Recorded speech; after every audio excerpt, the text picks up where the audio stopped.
नमस्कार। आज अत्यंत एका महत्त्वाच्या विषयासाठी मी आपल्या सर्वांसमोर उभी आहे। उद्या 22 एप्रिल आहे आणि 22 एप्रिल हा जागतिक वसुंधरा दिवस आहे, वर्ल्ड अर्थ डे।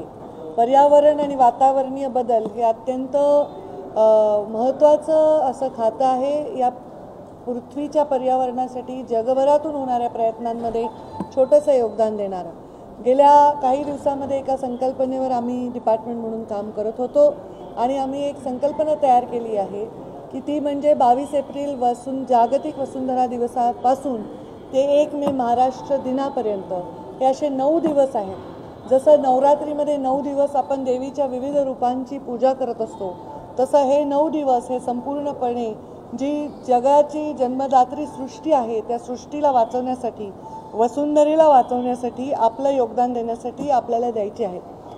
उद्या मी स्वतः पवई लेक येथे स्वच्छता करण्यासाठी, लेकची स्वच्छता करण्यासाठी मी स्वतः उपस्थित राहणार आहे।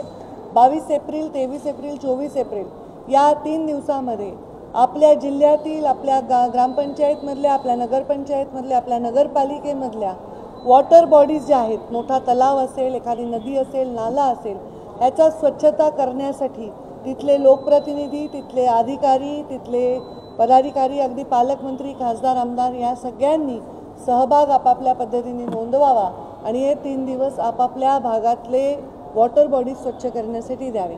त्याच्यानंतरचे जे 3 दिवस आहेत म्हणजे 22, 23, 24 हे स्वच्छता करणार, मग 25, 26, 27 हे रिड्यूस, रियूज आणि रिसायकल या तत्वांचा अवलंब करायचा आहे। त्यासाठी काम करणाऱ्या सामाजिक संस्था असतील, शाळा असतील, कॉलेजेस असतील, विद्यार्थ्यांचे गट असतील, ज्यांनी कोणी असे प्रयोग केले असेल ज्याच्यामध्ये अशा चुकीच्या गोष्टींचा वापर, ज्यांनी पर्यावरणाचा ऱ्हास होतो, जो रिड्यूस करतात म्हणजे कमी करतात, ज्या गोष्टी रियूज करून पर्यावरणाचा ऱ्हास टाळतात आणि रिसायकल करतात, असे काही प्रयोग असतील तर या प्रयोगांना सुद्धा त्या जिल्हा लेवलवर त्याचं कौतुक करून त्यांचा सन्मान करण्यासाठी त्यांना शॉर्टलिस्ट करायचं आहे।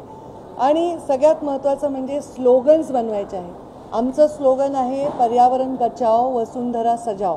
या निमित्ताने स्लोगन बनवण्यासाठी पुढच्या 28, 29, 30 हे वेगवेगळ्या शाळांमधनं, कॉलेजांमधनं, संस्थांमधनं, महिला बचत गटांकडनं स्लोगन्स मागवायचे आहेत आणि हे स्लोगनमधले जे चांगले स्लोगन्स आहेत ते 1 मेच्या ध्वजारोहणानंतर होणाऱ्या कार्यक्रमामध्ये त्या स्लोगनमधून परेडमध्ये ते समाविष्ट करायचे आहेत। पालकमंत्र्यांच्या हस्ते स्वच्छता करणाऱ्या, चांगल्या काम करणाऱ्या लोकांचा सन्मान करायचा आहे। रिड्यूस, रियूज, रिसायकलवर वेगवेगळे प्रयोग चांगले करणाऱ्या लोकांचा सन्मान करायचा आहे। चांगले स्लोगन जिल्ह्यातले ज्यांनी बनवले त्यांचा सन्मान करायचा आहे। सगळ्या जिल्हाभरातून हे आम्ही स्लोगन मागवून घेऊ, त्याच्यामधले 3 स्लोगन आम्ही निवडू आणि ते राज्याच्या जाहिरातीसाठी आम्ही वापरू आणि त्यांचा देखील राज्य पातळीवर सन्मान करू। असा एक सर्वांना समाविष्ट करून हा एक कार्यक्रम आम्ही केलेला आहे। यासाठी समस्त चॅनलच्या समस्त व्ह्युअर्सच्या नागरिकांना सुद्धा मी आवाहन करेन की वेगवेगळ्या सामाजिक संस्था, सरकारी यंत्रणांच्या माध्यमातून हे कार्यक्रम राबवावे, म्हणजे जागतिक वसुंधरा दिवस ते महाराष्ट्र दिवस असा हा कार्यक्रम 9 दिवसाचा करावा, याच्यासाठी आपल्या सर्वांचं सहकार्य वेगवेगळे। आता उद्या मी स्वतः पवई लेकला जाणार आहे, तर तिथे काही NGO सहभागी होणार आहेत। आता मला रेग्युलरली NGO भेटत असतात। काही NGOनी तर वेस्ट प्लास्टिकपासनं compass box, pen, cup holders बनवलेत, टोप्या बनवल्यात। असे सगळे काम करणारे लोक या निमित्ताने एकत्र येऊन आपापल्या ठिकाणी काम करत आहेत, तर नक्कीच NGOंचं पण खूप स्वागत आहे।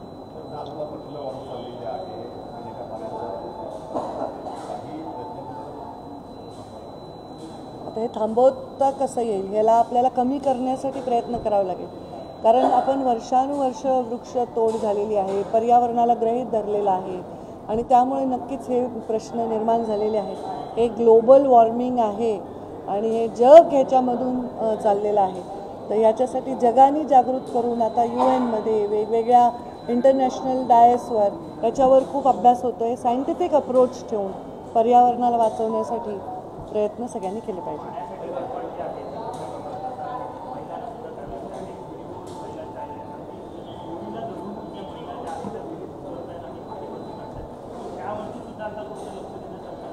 हे पाणी हे जीवन आहे आणि मी जलसंधारण मंत्री राहिलेले आहे. पाण्याच्यावर भरपूर काम केलेलं आहे. ते पर्यायाने पर्यावरणावरच केलेलं आहे. पाण्याची परिस्थिती कधी कधी 2-3 वर्ष पावसाची कमतरता असेल तर पाण्याची परिस्थिती गंभीर होऊ शकते. पण सर्वत्रच अशी परिस्थिती आहे असं नाही. पण ज्या ठिकाणी अशी परिस्थिती आहे त्या ठिकाणी पाण्याचे स्रोत आयडेंटिफाय करून टँकरच्या माध्यमातून लोकांपर्यंत पिण्याचं पाणी हे पोचवण्याची व्यवस्था शासनामार्फत होत असते आणि ती त्यांनी जागरूकतेने आपापल्या पालकमंत्री कलेक्टर यांच्या माध्यमातून ती होते. ती करायला पाहिजे. जिथे पाण्याची कमतरता आहे तिथे नक्कीच शासन जातीने लक्ष देईल. कालच मुख्यमंत्री महोदयांनी याबद्दल पत्रकार परिषदेमध्ये सांगितलेलं आहे की असे कुठे असेल तर तिथे जातीने शासन लक्ष देईल. प्रामुख्याने काही या सगळ्यामध्ये तुम्ही नदी संवर्धन देखील यामध्ये नदी स्वच्छता देखील मुंबईतल्या वेगवेगळ्या ज्या नद्या आहेत त्यांची प्रचंड दुरवस्था आहे. त्यामध्ये सांडपाणी सोडलं जातं, सर्वच पाणी त्यामध्ये सोडलं जातं, त्यामुळे मोठा त्रास. खरे आपण गृहीत धरलं पर्यावरणाला वर्षानुवर्षे आणि आता त्याचा इतका भीषण असा भस्मासूर तयार झालेला आहे. आता त्याच्याबरोबर लढायची म्हणजे जी वेळ आहे किंवा ती संधी म्हणू आपण ती आपल्याला मला मिळाली आहे किंवा माझ्या सरकारांना मिळाली आमच्या हे मी समजते आणि त्याच्यावर काम करू. आता कसं आहे STP लावणं, सांडपाण्यावर प्रयोग करणं हे सगळे वेगवेगळे प्रयोग आम्ही करतो आहे. रोज नगरपालिकांना आम्ही नोटीस देतो, या गोष्टींची विचारणा करतो. साधा एक प्रयोग आहे, आम्ही सांगितलं जिथे जिथे ड्रेनेज पाण्यामध्ये उघडले जातात त्यांना तुम्ही नेट लावा, म्हणजे जो कचरा आहे त्याच्यावर अडकून पडेल आणि तो डायरेक्ट पाण्यामध्ये जाणार नाही. बऱ्याच वेळा खूप घाणेरडा कचरा पाण्यामध्ये वाहत असतो आणि त्याच्यावर प्रक्रिया करावा. आता बरीच केंद्र शासनाच्या अमृत योजना आहे, वेगवेगळ्या नदी पुनर्जीवनाच्या योजना आहेत, त्याच्यामध्ये सुवेज ट्रीटमेंट प्लांट्स आहेत. तर त्याचं आता बऱ्याच अंशी बांधकाम चालू आहे. आपल्याकडे जेवढं पाणी आहे ते पाणी आपण जेवढं वापरतो त्याच्यामधलं 50% आपण ट्रीट करतो आणि तेही 50% बऱ्याच वेळा ट्रीट होत नाही. ही अत्यंत मोठी चॅलेंजिंग बाब आहे डिपार्टमेंट म्हणून मला वाटते. तर त्याच्यावर मी काही कडक पावलं आता उचलते आहे. कोम्बिंग ऑपरेशन आम्ही करायला सांगितलं आहे. जे STP डायरेक्ट पाणी सोडत आहेत त्यांना नोटिसा देणं, त्या नगरपालिकांना फाईन लावणं, या सगळ्या गोष्टी आम्ही करतो आहे जे आमच्या चौकटीमध्ये करता येईल. ते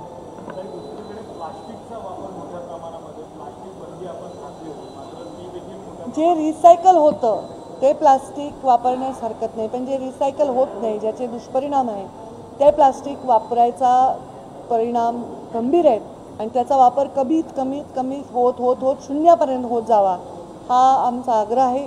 इलिगली काही ठिकाणी वापरलं जात आहे, त्या ठिकाणी पण आम्ही जागरूकता लोकांमध्ये आणून त्यांना प्रयत्न करतो आहे की त्यांनी हे वापरू नये आणि जिथे शिक्षा करता येईल तिथे शिक्षाही करायचा प्रयत्न. माजलगावमध्ये आहे ते एका हॉटेल व्यावसायिकाची हत्या झालेली आहे. कुठेतरी बीडमध्ये हे प्रकरण आमचा थांबलेला दिसत आहे. आता मी जालन्याची पण पालकमंत्री आहे. बीडमधलं प्रकरण काही नाही आहे. हे एक मानसिकता आहे. जे लोक समाजामध्ये असे आहेत ज्यांनी अशा प्रकारचे घटना घडतात, ह्या घटना सगळीकडेच घडत असतात, पण बीडमध्ये घडल्या तरी आणि बाहेर घडलं तरी तेवढंच गंभीर आहे. तर मला असं वाटतं की त्या घटना चुकीच्या आहेत. पोलीस प्रशासन आपलं काम करते, स्वतः पालकमंत्री त्याच्यात लक्ष घालत आहेत. त्यांनी पण स्वतः बाईट दिलेला आहे. अजित पवारांनी कालच सांगितलं अजितदादांनी की आम्ही कडक कारवाई करू. आत्ता माझ्याही एका विस्तारकाची अत्यंत निर्घृणपणे हत्या झाली, आगे नाव आहे त्यांचं. गंभीर विषय आहेत आणि एक ओव्हरऑल मानसिकता आहे, त्याच्यावरच एक मला वाटतं लढाईची आवश्यकता प्रशासनाला आहे असं दिसतंय.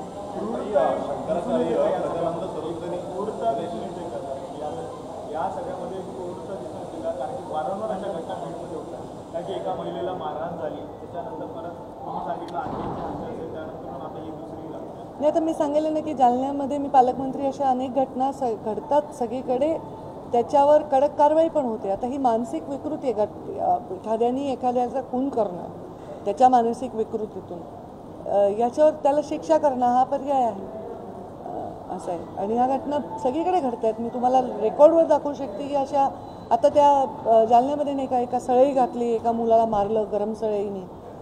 आत्ता 2-3 लोक वेगवेगळ्या पद्धतीने मला भेटतात जाताना. तर ह्या घटना सगळीकडे मानसिकता वाईट असणाऱ्या लोकांकडे फोकस न करता त्या मानसिकतेच्या लोकांना शासन करून चांगल्या ठिकाणी फोकस करण्याची आवश्यकता आहे.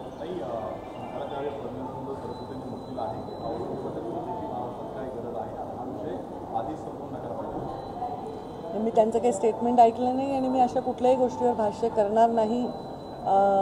हा छत्रपती शिवरायांचा महाराष्ट्र आहे, छत्रपती शिवरायांचे संस्कार आहेत, हा आमचा भारत देश आहे, हा सहिष्णू देश आहे. चांगल्या लोकांची आठवण जशी आपण सन्मानाने करतो तशा काही वाईट आठवणी पण आपल्या जीवनामध्ये असू शकतात की साहजिक आहे आमच्या धर्मवीर संभाजीराजेंचा छळ परत एकदा लोकांच्या समोर त्या जसं आम्ही लहानपणी छावा वाचला होता तर असं रडू यायचं मला ते वाचताना, तसंच त्या सिनेमा बघितला तेव्हा रडू आलं. त्या लोकांच्या जखमा उकलल्या जातात, पण मला या कुठल्याही गोष्टीवर टिप्पणी करा वाटत नाही.